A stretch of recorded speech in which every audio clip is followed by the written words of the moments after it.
और जब मूसा ने अपने शागिर्द से कहा कि जब तक मैं दो दरियाओं के मिलने की जगह न पहुंच जाऊं, टलने का नहीं, खास सदियों चलता रहूं।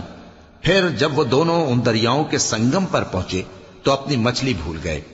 फिर उस मछली ने दरिया में सुरंग की तरह अपना रास्ता बना लिया।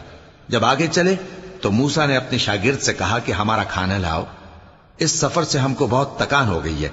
उसने कहा कि भला आपने देखा कि जब हमने उस चट्टान के पास आराम किया था तो मैं मछली वहीं भूल गया और मुझे आपसे उसका जिक्र करना शैतान ने भुला दिया और उस मछली ने अजीब तरह से दरिया में अपना रास्ता बनाया। मूसा ने कहा, यही तो वो मकाम है जिसे हम तलाश करते थे। तो वो अपने पांव के निशान देखते देखते लौट गए। वहां उन्होंने हमारे बंदों में से एक बंदा देखा जिसको हमने अपने हाथ से रहमत खास से नवाजा था और अपने पास से एक खास इल्म बख्शा था। मूसा ने उनसे, जिनका नाम खिज्र था, कहा